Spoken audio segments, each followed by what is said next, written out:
こんにちは。OSK です。ついに、統合版、真のクラフターモードアドオンが完成いたしました。前作より負荷を大幅に減らし、アドオンや、リソースを使い、クオリティをさらに上げました。それでは、どのような強化があるのか、見ていきましょう。すべての敵モブは、幅3マスのブロックを飛び越えてきます。そして、ドアを一瞬で破壊し、松明も壊します。そして、柵のドア、トラップドアも破壊します。ゾンビ系の場合、幅が3マス以上なら、ブロックを設置し、乗り越えてきます。日光に当たると燃えるモブは、おしゃれな帽子をかぶってスポーンします。そして、日中日にさらされ続けると、壊れてしまいます。これは、雨の日や、日陰になっているところでは壊れません。ゾンビ系は、移動速度が強化され、時々飛び交ってきます。これはノックバックを無視して飛んできます。標的が高いところにいる場合、ブロックを積み上げてきます。そして、プレイヤーと平行になったら、水平方向にブロックを置いてきます。今回、私が特にこだわったポイントの一つです。ゾンビはブロックも破壊できます。そのため、プレイヤーが地中にいてもお構いなしに追ってきます。ブロックを積み上げてる場合、真上にブロックがあると、破壊して積み上げます。なので、ゾンビはたまにこのように地面を掘って出てきます。洞窟などから。動画撮影中にも洞窟から掘ってきました。スケルトンは、敵に近づかれると、斧に持ち替えて攻撃してきます。攻撃を当てるか、近接状態が長く続いた場合は、バックステップで距離を取り、弓で攻撃してきます。たまにスポーンするエリートタイプは、左回りで距離を詰めながら、矢を放ち、斧で攻撃してきます。斧にはノックバックがついています。盾で遠距離武器も防ぎます。通常のスケルトンよりちょっぴり強いです。ストレイも同じように強化されています。ストレイはガスト、クロスト、エリートタイプになることがあります。クリーパーはプレイヤーを発見すると、透明化し、近づいてきます。足元には黒いパーティクルを残します。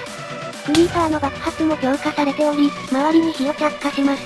クリーパーは爆発しても死にません。ただし、3回爆発すると、火薬が切れて力尽きます。敵モブは、起爆中のクリーパーから離れるようにもなっています。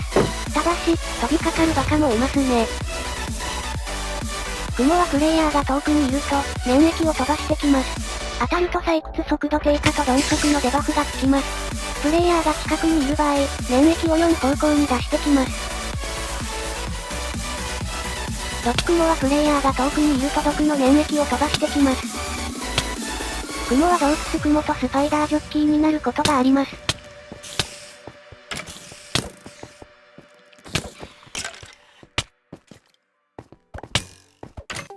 エンダーマンは攻撃されると地形をすり抜けるエンダーアイを召喚します。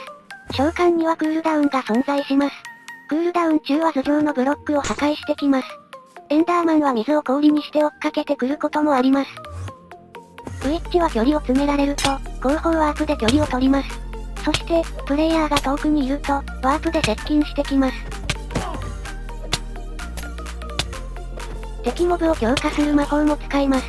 その場合、耐性、炎耐性、移動速度強化、弱体化無効、鈍速無効と、色々バフを付与します。厄介なので先に倒しましょう。ウィッチの近くに来た豚とウサギは、ゾンビピグリンと殺人ウサギに変えられてしまいます。ウィッチは、近くにいるクリーパーに雷も落とします。帯電したクリーパーは強力なので逃げた方がいいです。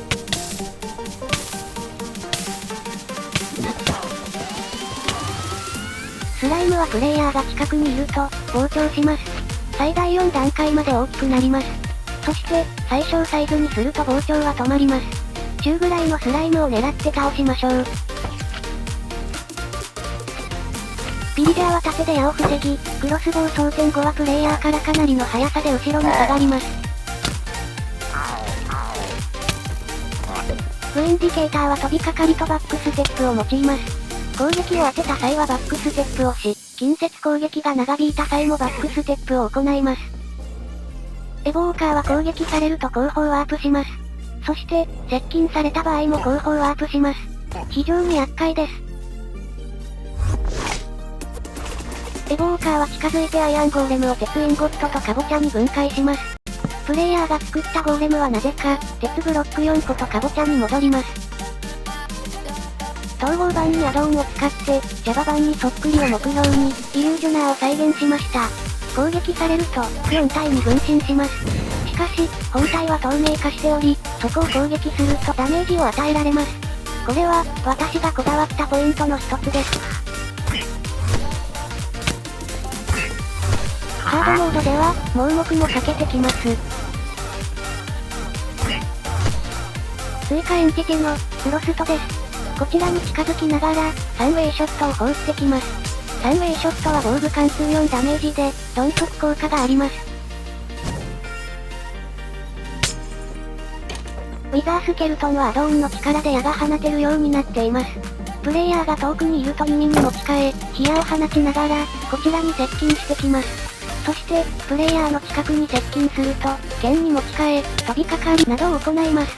そして、攻撃が続いた際、バックステップをし、距離を空けます。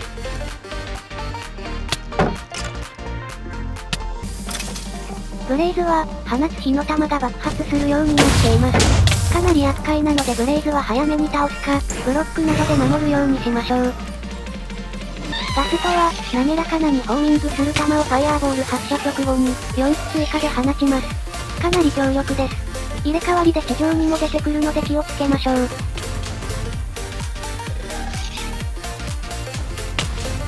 マグマキューブはスライムと同じように強化されており、4段階膨張します。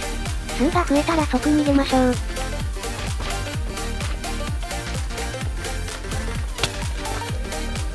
剣を持っているピグリンは、飛びかかってきます。クロスボウを持っているピグリンは、火矢を放ちます。ピグリンは、自身に火がつくと、炎耐性のポーションを飲み、自身に炎耐性を付与します。そして、近距離で着火された場合は、飛びのきながらポーションを飲みます。敵と距離が離れているかつ、自身のハプが減っている場合、お肉を取り出し、食べ、ハプを回復します。ピグリンは常時敵対ではなく、ちゃんと金防具をつけていると、襲ってこなくなります。しかし、誤って攻撃する、またハイト的に攻撃すると、ピグリンたちは本気で襲ってくるようになります。本気のピグリンは、ブロックを積み上げてきます。そして、水平方向にもブロックを設置してきます。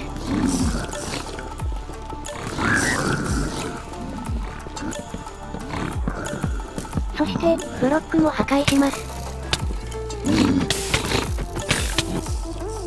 本気状態のクロスボウ持ちピグリンは、接近されると斧に持ち替え、攻撃してきます。そして、攻撃すると、バックステップをし、距離を離してきます。バックステップで回復などもしたりします。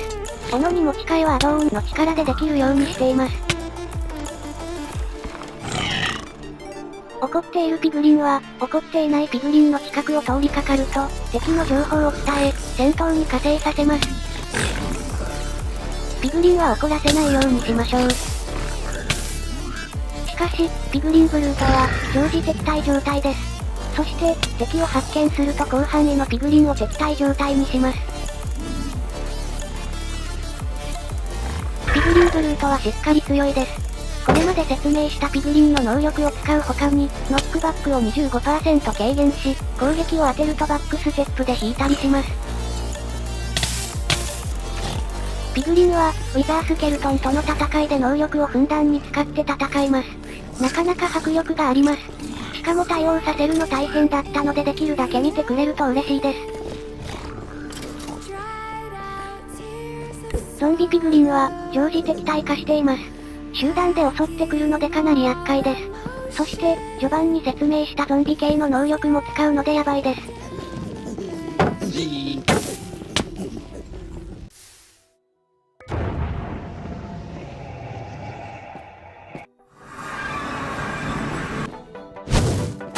エンダードラゴンは、飛びながら3はいいショットを放ってきます。防具貫通4ダメージ。そしてブロックを破壊します。ランダムな感覚でファイアーボールを3つ撃ってきます。当たるとブロックを破壊し当たりを燃やします。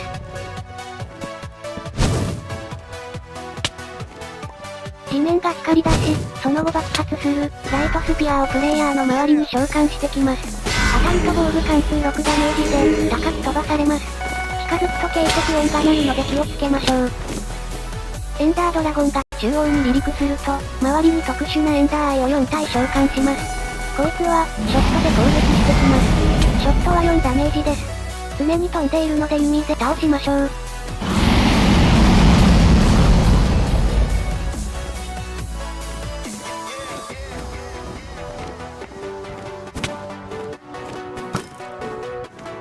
ここまでが本家再現要素です。これからは、私自身のオリジナル要素です。ガーディアンを強化しました。ガーディアンは触れるだけでダメージが入ります。プレイヤーが遠くにいると突進攻撃をしてきます。そして、プレイヤーが近くにいると、回転攻撃を行います。予備動作があるので警戒しましょう。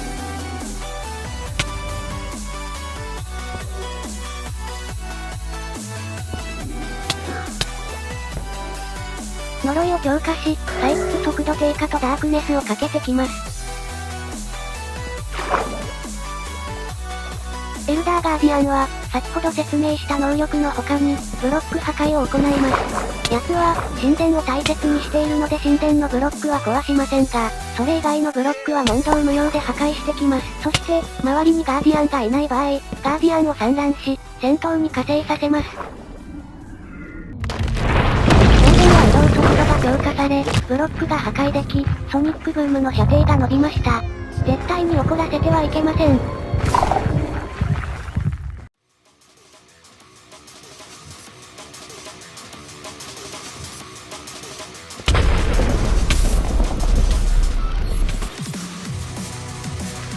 召喚時の爆発を大幅強化。周りにあるブロックを消し飛ばします。ウィザーは爆発ダメージが無効になっています。ウィザーの通常弾は火を残して爆発するようになっています。一つ目の能力は、周りにウィザーの霧を召喚することです。ウィザーの霧に入るとウィザー状態になるので気をつけましょう。二つ目の能力は、全体地雷爆撃です。周りに8個地雷を出し、3秒後に爆発させます。爆発時には雷のようなパーティクルも出ます。ウィザーのブロック破壊範囲が増加し、ウィザーの周りにあるブロックを瞬時に破壊します。3つ目の能力は、上空に飛び上がり、その後地面に叩きつけるものです。ウィザーとの戦闘中に飛び上がったら避難しましょう。敵が半分を切ると、ウィザーは根気を出します。飛び道具無効はもちろんのこと、すべての爆発力が強化され、能力が5つ増えます。4つ目の能力は、周りにあるエネルギーを吸収し、爆発エネルギーに変換し、大爆発する技です。ダメージがとんでもなくでかいので、全力で逃げましょう。このウィザーの攻略法として、耐火のポーションを飲み、爆発耐性のボールを着て、タートルマスターポーションを使うといいかもしれません。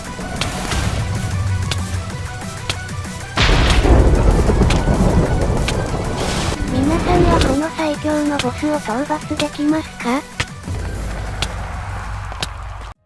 以上でモンスター強化の紹介は終わります。ゲームモード設定は、バージョン1の真のクラフターモードの動画をご覧ください。軽量化についてですが、このようなファンクションを実行することである程度軽くなります。しかし、どうしてもワールドが重い時があると思います。そんな時は、ワールド設定から、ワールドにかかる負荷を減らすことができます。アドオンをクリックし、右下のこの設定マークをクリックしましょう。通常モード、軽量化モードマルチ、軽量化モードソロ、超軽量化モードの4つに分かれています。基本的にマルチをする場合は重くなるので、ソロの場合は、ソロモードでやりましょう。確認用として、現在実行中のコマンドをこのようなファンクションで、確認することができます。前回の909個からかなり削減されているのがわかると思います。実は、このコマンド実行数は、時と場合によって変わります。どういう仕組みか説明します。まず、前回の仕組みは、常に全てのコマンドを実行している状態でした。しかし、今回は、そのモンスターが世界にいる時にのみ、コマンドを実行するという仕組みにしました。軽量化モードソロでは、さらに、プレイヤーが近くにいる場合のみコマンドを実行するようにしています。これが軽量化の仕組みです。